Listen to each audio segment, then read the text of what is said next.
বোৱা মেখেলা এখন ফলচ নলগোৱাকৈ কেনেকৈ সহজতে চিলাব পাৰি তাকে আজি দেখুৱাই দিম। বলকচোন, নতুনসকলে নিশ্চয় উপকৃত হ'ব। ফলচ নলগোৱাকৈ মেখেলা এখন কেনেকৈ চিলাব পাৰি তাকে দেখুৱাম বলক। এইখন হৈছে বোৱা মেখেলা। এই মেখেলাখন মই ফলচ নলগোৱাকৈ চিলাই দেখুৱাম। প্ৰথমতে মই কাটি লোৱা নাই, দেখিছেনে? যিহেতুকে ইয়াৰ মানে আপোনাৰ বহলটো অকণমান কম হয় আৰু মানুহগৰাকী ওখ হয়, আৰু তেওঁৰ বাবে আচলতে মেখেলাখন যদি মই ভিতৰত বেছিকৈ কাপোৰ ৰাখি দিওঁ ঠেক হ'ব। সেইবাবে মই ডাইৰেক্ট এটা চিলাইতে মই মেখেলাখন চিলাম, আৰু কোনো ধৰণৰ ইয়াত ওলাই যোৱাৰ চান্স যিহেতুকে নাই, কাৰণ ফিনিচিং কৰাই আছে, বোৱা মেখেলা হয়। সমানত লৈ ল'ব, খালি সমানত লৈ এনেকৈ ধুনীয়াকৈ ওলোটা ছাইডৰ পৰা, এয়া ফুলটো ওলোটা ছাইডৰ পৰা চিলাই দিব, আৰু এইখিনি অকণমান এনেকৈ কাটি ৰাখিব যাতে আমি পিছত কাটিবলৈ অসুবিধা নাপাওঁ।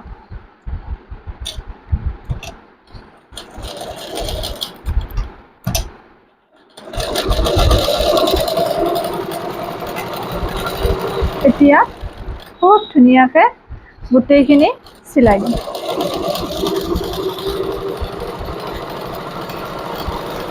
একেবাৰে ইজি প্ৰচেছ হয়।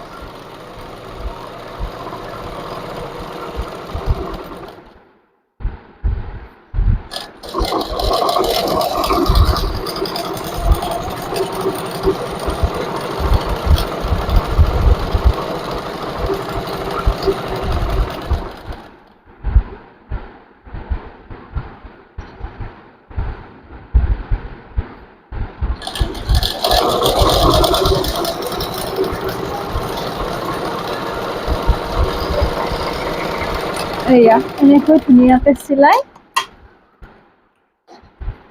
এতিয়া তলৰ মূৰণিটো মাৰিম। যিহেতু মই ফলচ লগাব দিয়া নাই, গতিকে আমি তলৰ মূৰণিটো আপোনালোকে যিমানখিনি ৰাখি মাৰে সেইমতে মাৰিব। মই কৈছোৱে মানুহগৰাকী ওখ, গতিকে মই এটা হিচাপত দিছোঁ। আচলতে বোৱা মেখেলাত ফলচ নলগালেও কোনো কথা নাই, যিহেতু ডাঠে হয়।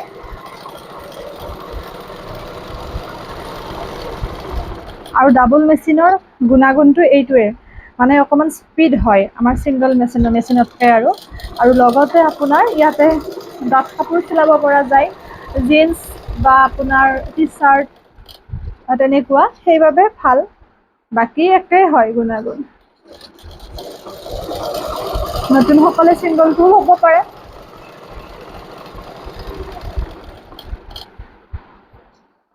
বহুত বেছি ৰ'দ গৰম, তথাপিও কামটো কৰিবই লাগিব।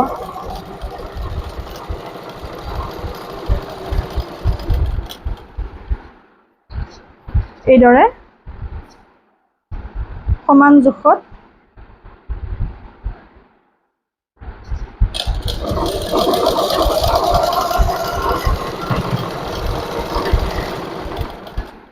ধুনীয়াকৈ চিলাই ল'লে হ'ল।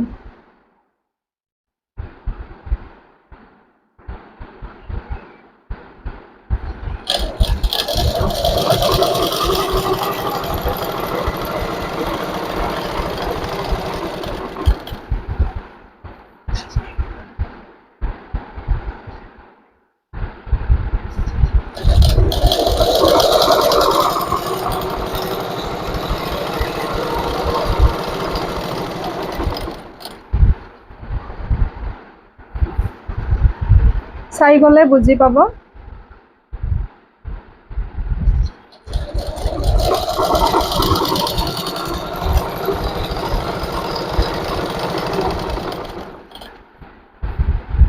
এনেকুৱা নহয় যে ফলচ নলগালে কাম বহুত কমি যায় মেখেলাখনৰ, তেনেকুৱা কথা নাই। মাত্ৰ আপোনাৰ এটা চিলাইহে কমত হয়।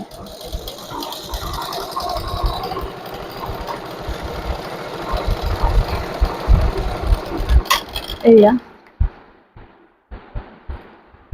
এতিয়া ওপৰৰ মূৰণিটো মাৰিম।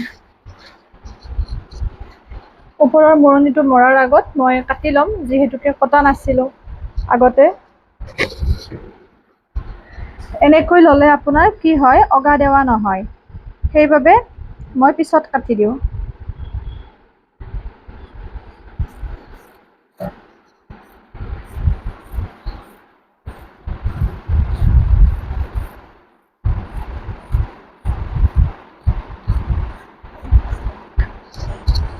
এয়া, এতিয়া আমি ওপৰৰ মূৰণিটো মাৰিম। ওপৰৰ মূৰণিটো সৰুকে মাৰিব লাগিব। আচলতে কিনা কাপোৰতে হওক, বোৱা কাপোৰতে হওক, বোৱাটো যায়ে বা কিনাটো মানে কিনোতেই ধৰি লওক, কিনা কাপোৰবোৰে ৰেডিটো কৰে। অকণমান যদি ব্লাউজ পিচটো ডাঙৰকে দিলেহেঁতেন, ইমান কম কাপোৰ দিয়ে, মানে ব্লাউজ চিলোৱাসকলে বুজি পায় বাৰু সেই প্ৰব্লেমটো। কেতিয়াবা আপোনাৰ বুকুৰ পটিটো মাৰিবৰ কাৰণেও পিছৰ পৰা কাপোৰ নাথাকে, আমি লাইনিঙৰ কাপোৰ দিব লগা হয়।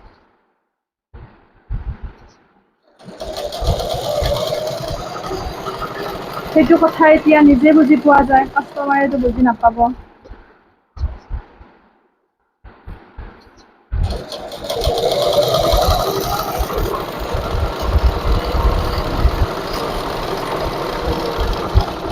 এনেদৰে চিলাই ধুনীয়াকে মানে ফিটিংটো কৰি দিলে হ'ল, ফিনিচিংটো আৰু লাষ্টৰ চিলাইটো মাৰি দিলে হ'ল। গৰমতে কি কৈছো পাত্তা নোহোৱা হৈছে।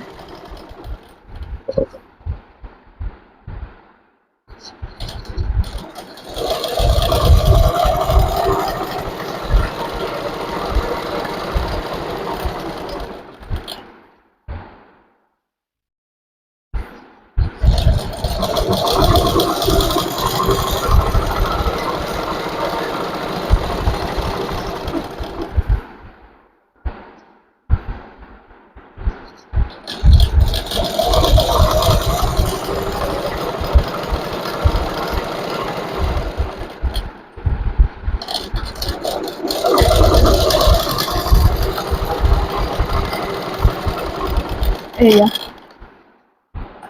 হৈ গ'ল, এতিয়া ফিনিচিংটো কৰি দিম। মানে লাষ্টৰ চিলাইটো বাকী আছে।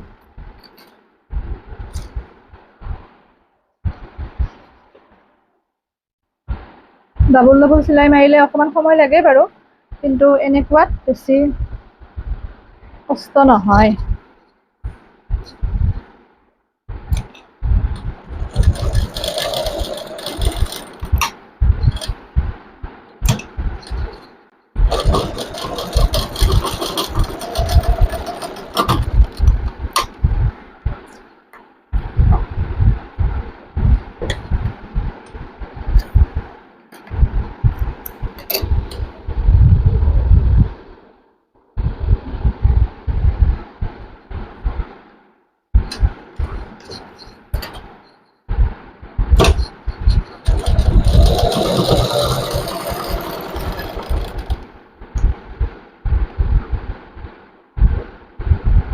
এইটো ইণ্টাৰলক কৰি দিব পাৰি, কিন্তু মই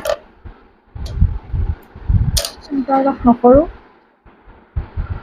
আৰু বহুত নতুনে নোৱাৰেও লক কৰিব, সেইবাবেও মই তেনেকৈ দেখুৱাই দিওঁ কেতিয়াবা ভিডিঅ'ত, চিম্পুল ধৰণৰ, যাতে সকলোৱে পাৰক।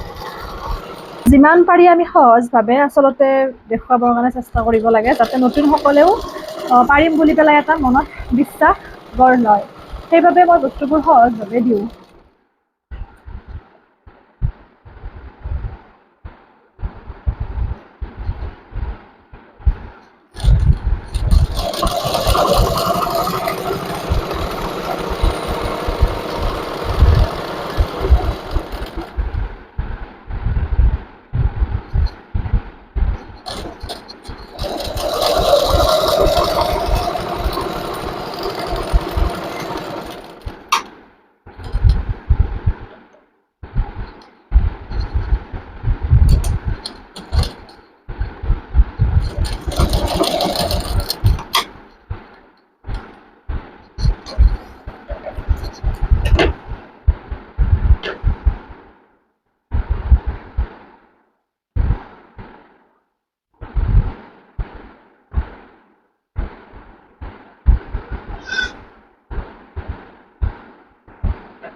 হৈ গ'ল মেখেলাখন চিলোৱা। এই পদ্ধতিৰে আপোনালোকে চিলাব ফলচ নলগোৱাকৈ।